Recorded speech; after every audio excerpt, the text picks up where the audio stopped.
Good evening, ladies and gentlemen, viewers at home. Welcome to another edition of Democracy and the Rule of Law, a show where we delve deep into the critical issues of rules of law, politics, and governance. In today's episode, we'll look at the ongoing probe of the former governor of Kaduna State, Malam Nasir El-Rufai. Of course, within the week, we are inundated that the panel set up to probe the last administration in Kaduna State, has finally come up with their report and have allegedly indicted the former governor of Rivers State. And the report stated that the former governor of Rivers State, of Kaduna State, misappropriated the sum of 432 billion naira. And within this week also, we saw the governor going to court, to enforce his fundamental rights. Of course, part of the reason why he had gone to court was that the House of Assembly did not give him the opportunity of fair hearing. We will look at all of these issues, and of course, to x-ray, because the amount that is being peddled around 432 billion naira, where the report alleged that even the monies that were borrowed were not used for the projects in which they were borrowed for. So we will look at all of this, and secondly, we'll also briefly look at the ongoing, protests, counter-protests, politics, and all of the issues surrounding the local government in Rivers State, the issues concerning the Rivers State politics, between the present governor, the former governor's supporters. We will look at that in this episode. We will go on a very short break, and when we return, we'll introduce our guest who is already seated in the studio this evening. Stay tuned. We'll be back very shortly.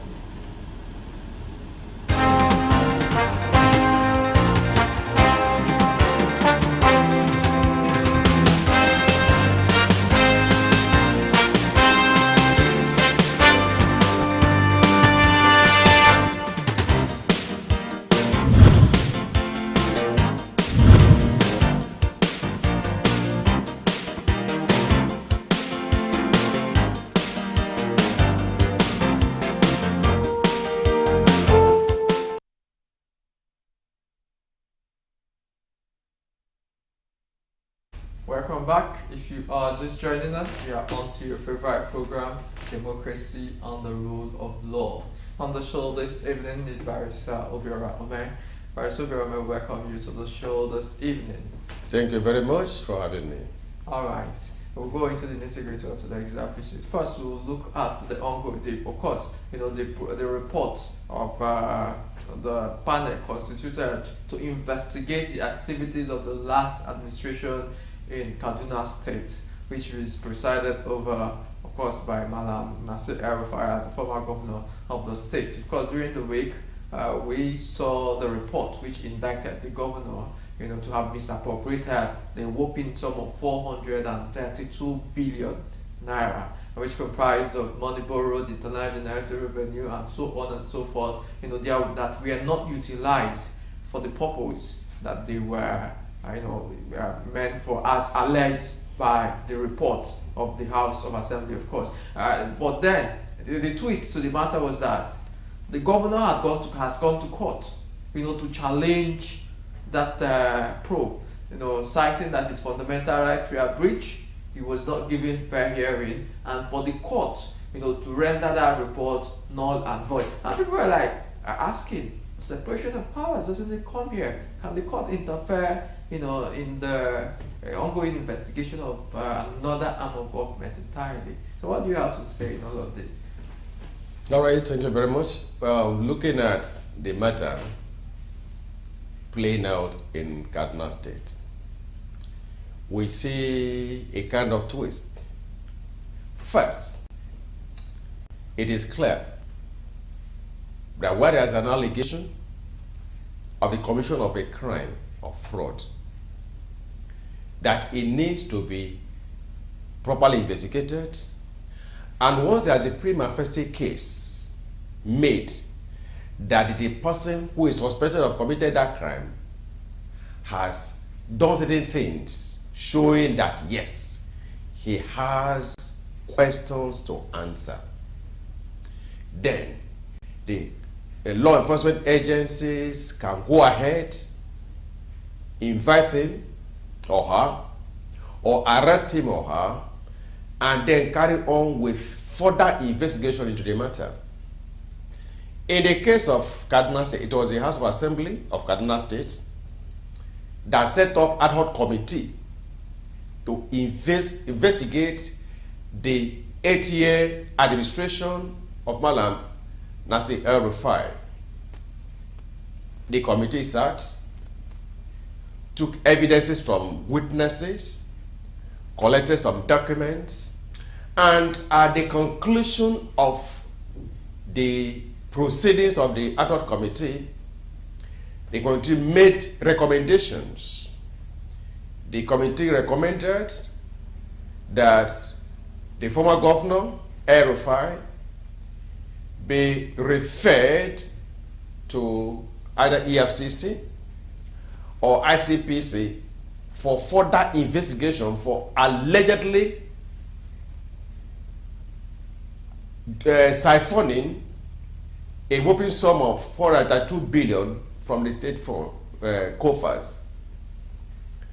They also recommended that the Commissioner for Finance be suspended forthwith.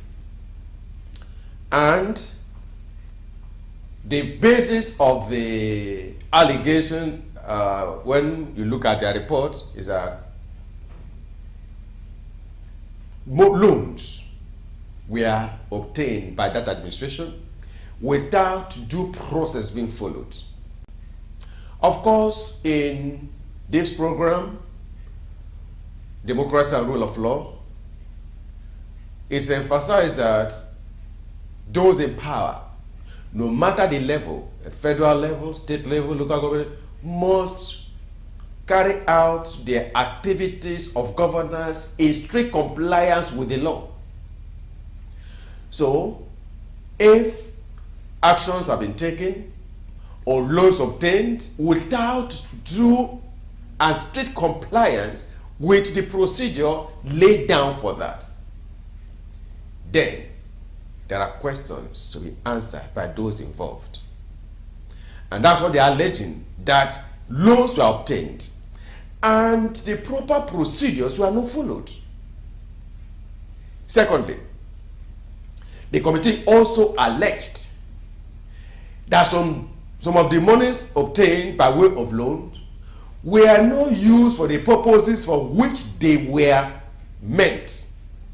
For example, a particular loan tagged for a particular project, after the money has been collected, not being used for that project. They also made allegations of money laundering, amongst others. And then what they are saying is that the former governor and some members of his executives should be properly investigated by the law enforcement agencies, the anti-corruption agencies like the EFCC or ICPC.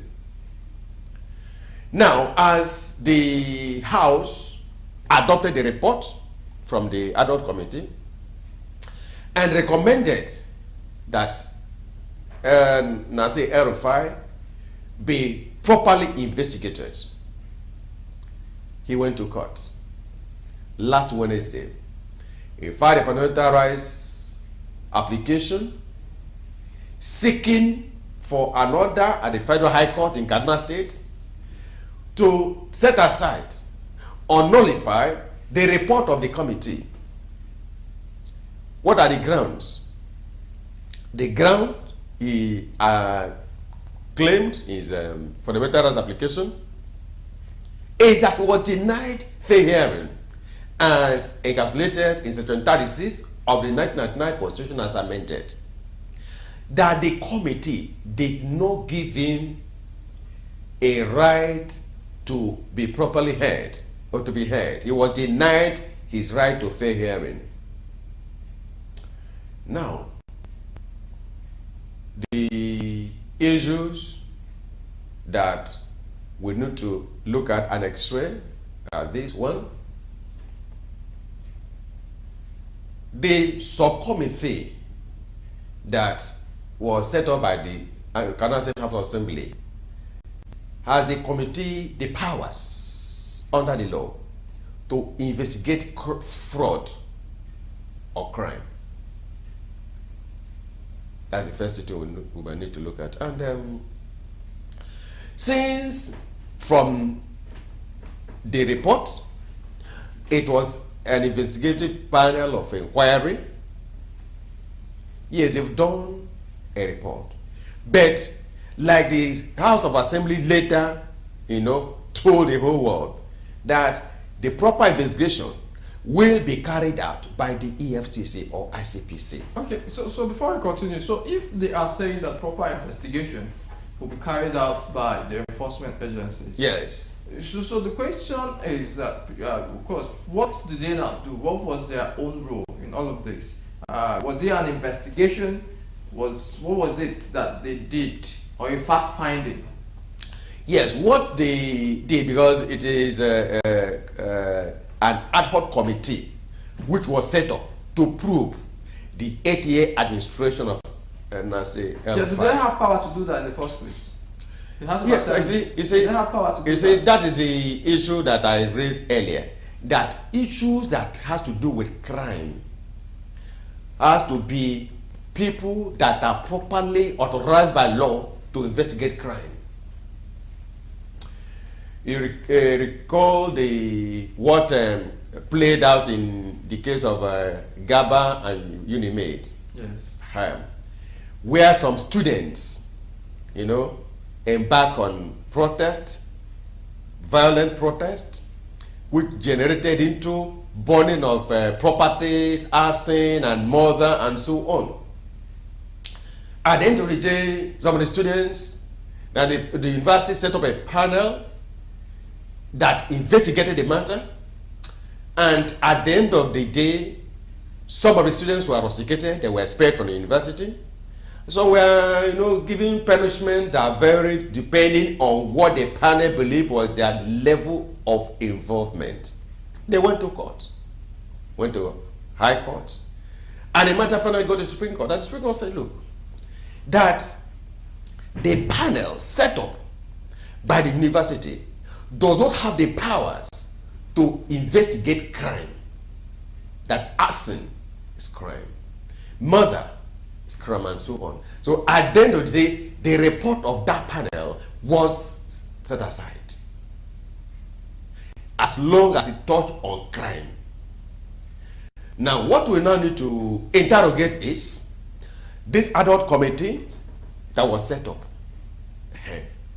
Was it a mere preliminary report that was meant to be submitted by that committee, which is to say that they just made their preliminary findings and that the matter will still be subject to further investigation by the appropriate authorized agencies? Because that looks like what they are actually trying to do. In the case of Gaba and University of Maiduguri, the panel that investigated applied sanctions, punishment. In this instant case, that of Kaduna State Assembly, they have not applied sanctions. And all they did was carry out investigations and made a report with recommendations.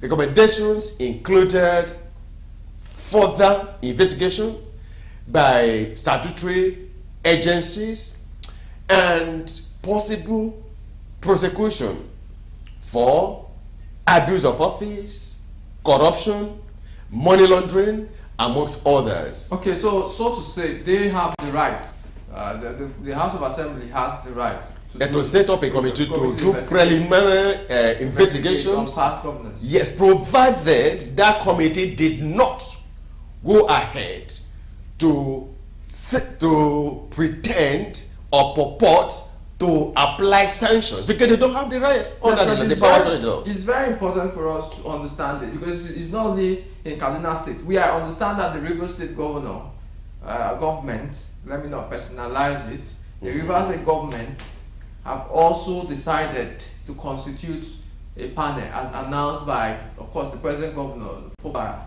that he would constitute to probe the activities of the last administration. Yes. Now, it's not the State House, this is the governor. Yes. So the question everybody is asking is, who has this overlapping power to investigate? The governor, is this, the governor can constitute, the House of Assembly can constitute, or there is, can the judiciary also constitute? Because if the lawmaker, if the executive can constitute, the legislatures can constitute, does it also imply that the judiciary in the state can also constitute? Well, if we look at and even the citizens.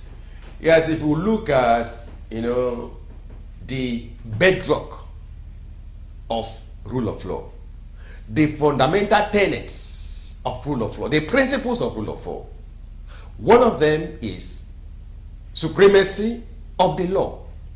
The law is supreme and is binding on everybody, no matter who that person may be. And the issue of separation of powers. The concept of separation of powers means that powers are separated. Now, if, like you asked now, the judiciary can set up a panel of inquiry, the question will be, after the judiciary has set up a panel of inquiry, and then the panel now reports to the same judiciary now goes ahead to adjudicate on the matter. It might be, trying to violate the principle of, the fair hearing, that you cannot be a judge in your own cause. You cannot be a judge in your own cause. You cannot be the complainant and at the same time be the adjudicator.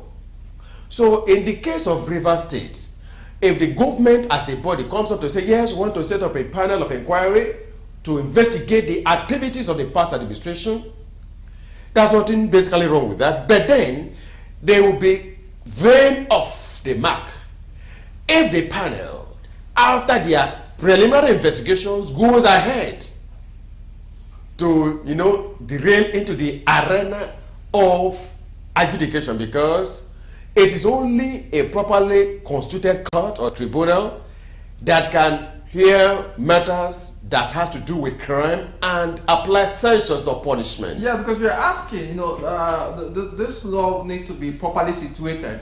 We are asking because we've seen former governors being investigated, or this kind of panel being set up to investigate activities of past administration. We saw it in Imo State when His Excellency Emeki Hedwa took over. He set up a panel to recover, and we are recovering shops, cars, some items that was supposed to belong to the government, that the outgoing governor had appropriated to himself as a result of the panel that was set up to recover the assets.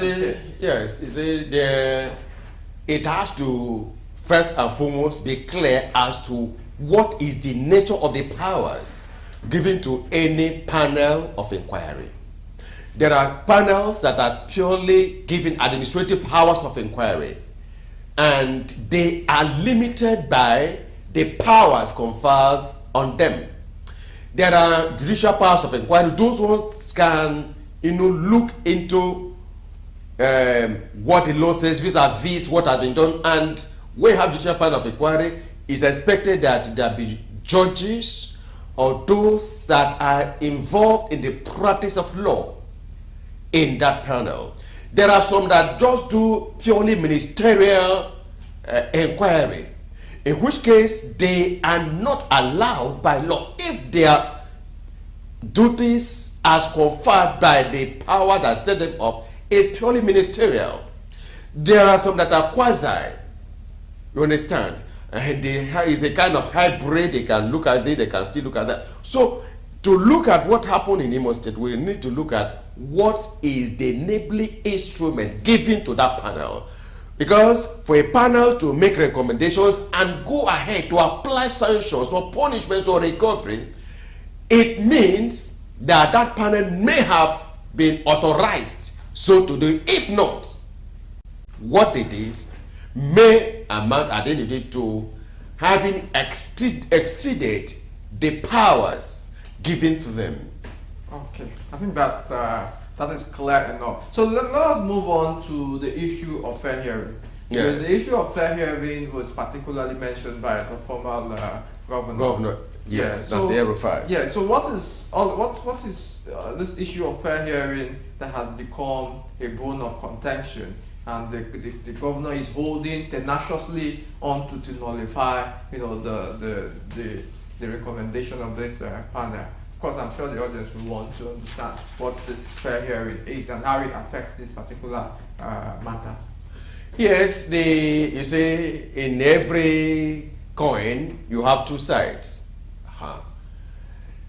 The way I look at the scenario that has played out in Kaduna State, the House of Assembly did set up an ad hoc committee, and the powers of the committee, from what we have seen, has to do with making investigation into the activities of the past administration of Nasir El-Rufai for the past 8 years, 2015, May 29th to 2023, May 29th. And they swung into action.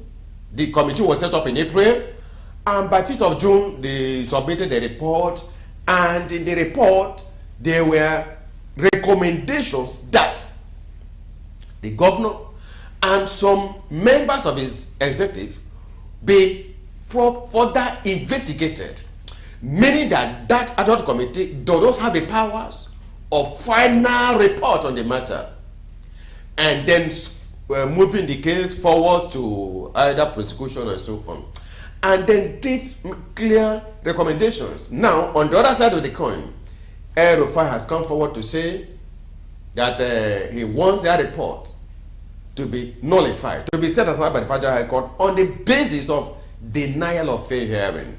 Now, the question is, at this level, is it proper for him to have gone to set aside the report of the panel? If he is asking the Federal Court to set aside the report and crediting it politically motivated,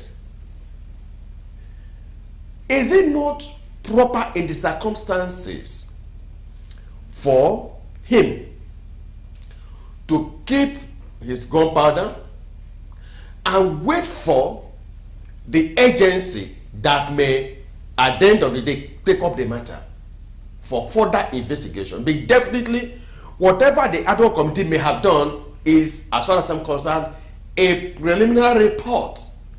By the time the anti-graft agencies step into the matter, and he is not given opportunity to explain, then he can proceed to court to tell the court that he was denied fair. Because if you look at it, the ad hoc committee is not a judicial committee, and because of the judicial committee, its recommendations are not final and conclusive. It needed to be, to be used by an anti-graft agency for further investigation. They cannot use the report to prosecute him for now. The report says, let there be further investigation, and then if, as we have made our findings, the anti-graft agency equally makes findings that is entitled with our report, then charge him to court for abuse of office, for corruption, for money laundering. Now, does he now think that by rushing to the Federal High Court to say, okay, nullify the report, does that now answer the question of the allegations made against him? It does not, as far as I'm concerned. Yeah. If his hands are clean, whether EFCC comes in, CPC comes in, they will find nothing against him.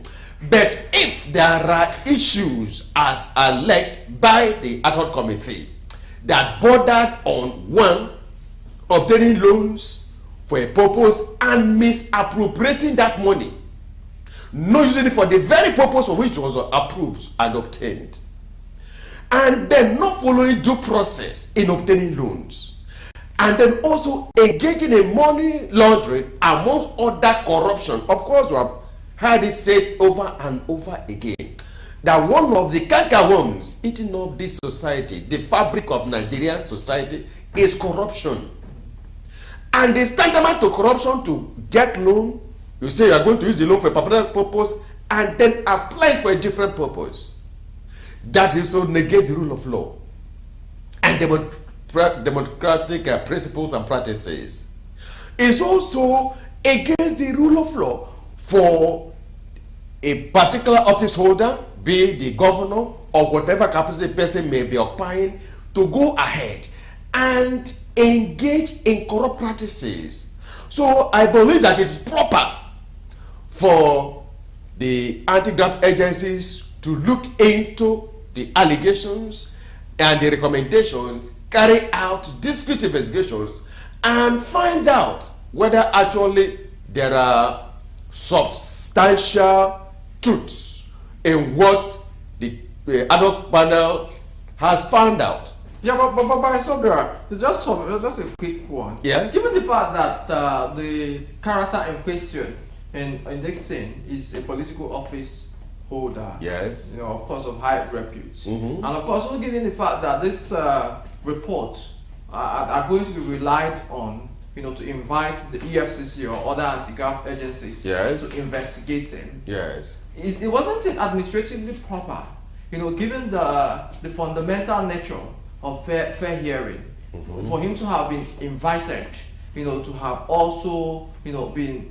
able to, you know, communicate his own position before this report would have been made public. Well, fundamental right of fair hearing, shouldn't it be occurred to, given that this report is going, that is what the EFCC will be relying on to investigate him?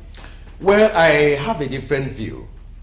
My view is this, and that is that what the ad hoc committee did was preliminary investigation or inquiry into the activities of the past administration in Kaduna State for 8 years, from 2015 to 2023. So the principal character of the administration, so shouldn't he have been invited? Hold on. Now, we have also said it, advocated it, that the proper procedure in criminal investigations is that if there's a suspicion that a person or group of persons have done some things that amount to crime, you don't start by inviting the person or group of persons concerned. You carry on an independent and discreet investigation first. It is when your investigation reveals that there are certain things that need to be clarified, there are certain things that, you know, are being revealed that involve the person or persons concerned, is then and only then that you can go ahead, either as a anti-graft agency or law enforcement agency or whatever nomenclature, to invite the person or arrest the person, the case may be. That's what obtains in the Western world, and even in Nigeria here. The Supreme Court has said in FOME and IGP that you don't just go ahead and apprehend persons accused of having committed one crime or the other. First of all, you carry out investigation, and if there is a prima facie case, a case that on the face of it shows that yes, there are things that need to be explained, is then and only then that you go ahead and carry out proper investigation. So in this instant case now, in the case of Kaduna State Assembly, what they've done is in clear compliance with the procedure as said by the Supreme Court, the FOME and IGP and other cases, that you just go and apprehend people and then start your investigation. No. The Supreme Court said, first of all, you carry out your investigation. The person concerned may not even be aware. It's after you've gathered your evidence, both documentary and otherwise, you now invite. And of course, you see the way FBI in America and the way they do their own. They may be investigating a person without the person knowing. There was this particular case where a drug baron living in the United States of America and carrying on that illicit drug business. He never knew he was under investigation. Now, the FBI planted a lady. The lady got close to the man, the drug baron, and they got married. They were living together.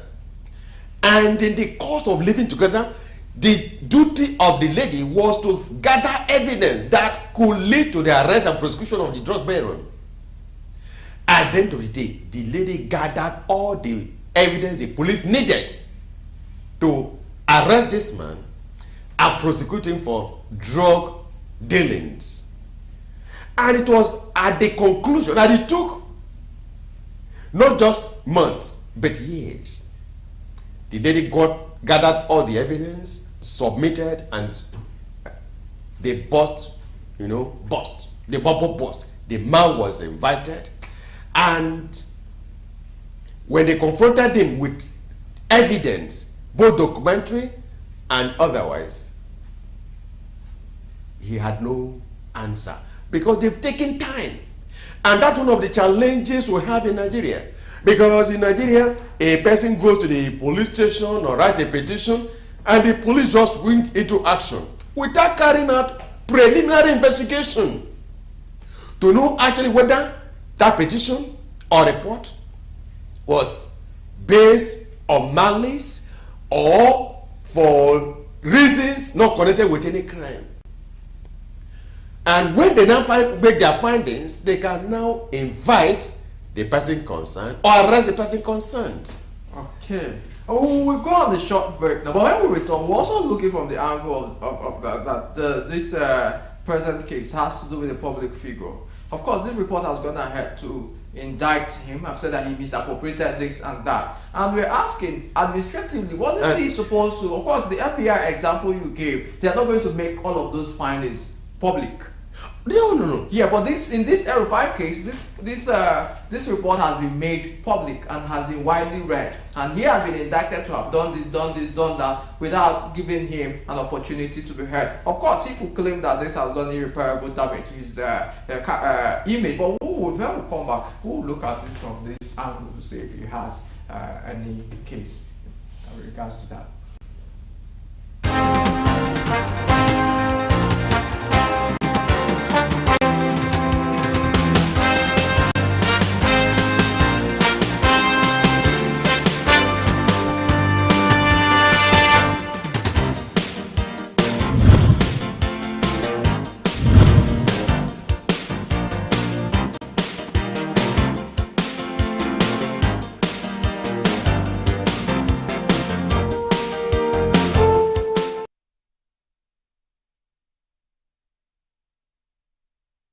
Welcome back. If you are just joining us, you are on to your favorite program, Democracy and the Rule of Law. On the station today, of course, we are discussing the issue of the probe of the former governor of Kaduna State, Malam Nasir El-Rufai. So, Barrister Obiome, yes. So wouldn't he have, since they knew that we were going to make this report public, they're not going to quietly submit it to the appropriate authority, to carry on from where they stopped. They are going to make it public for the whole world, to read. And in the report, they've said that he misappropriated funds on roads were not. So there is concrete again.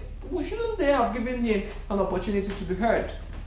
Yes, what I've said earlier is this, that yes, they've done their investigations and have made it public. And have made a report. Public. Submitted a report to the House and also made recommendations. But that's not the end of the matter. As far as I'm concerned, it's a preliminary report that, tends to indict him and some of his executives. Now, by the time, if it so happens that any of the anti-graft agencies takes over, they are not going to take completely everything in the report. They are still going to start from the onset to carry out proper investigation into those allegations. The documents that will be submitted, they cross-check them and confront El-Rufai with those evidences already gathered by the commission. Yes. Yeah, those documents are always there. Because presently they are even asking that the Commissioner for Finance be suspended forthwith, immediately, because the same commissioner that Sami, the previous 80, is still the present one. They say that because he is one of those indicted in the report that should be suspended. That shows the importance of this report. If the report has the capacity, to damage the reputation of a serving minister, shouldn't they be invited with principle of fair hearing to have been done? Because I'm sure that is what Malam El-Rufai is contested. Now, as far as if the EFCC will want to investigate him, they should not rely on this report. The EFCC, they will go through petition and let the EFCC start afresh. EFCC or definitely will start afresh. They will not use the report of the ad hoc committee. That one is basic. But what is that as far as the committee is concerned, there's a prima facie case. So that warrants further investigation. So they didn't have any responsibility. Administrative panel does not have the responsibility to invite the parties to hear from them. El-Rufai has not claimed he was not given an opportunity at all. You understand? Although I've not read the full details of the matter he filed. But you see, the Supreme Court has said in a number of cases that fair hearing is not a magic wand. That once you mention it, the heavens must fall. No. If you are given an opportunity of a hearing and you fail to avail yourself of that opportunity, you cannot claim that your fair hearing right was denied or violated. And in any case, the report of the committee, like I said, is merely an interim report, a preliminary report. It is left for the anti-graft agents that may handle the matter during the day to carry out further investigation from the beginning and then give him all the opportunities that he needs. What I've observed in some cases is that some people, when they're invited by anti-graft agencies or law enforcement agencies, may not want to show up. Instead of going to defend themselves, answer questions put to them, may want to go to court to stop the agency, anti-graft agency or whatever law enforcement agency, from carrying out the report and then further investigation. But the court have said that when a person is invited to make explanations concerning a crime, that it does not amount to violation of the person's fundamental rights, because it's still an inquiry or investigation. It is when the action of the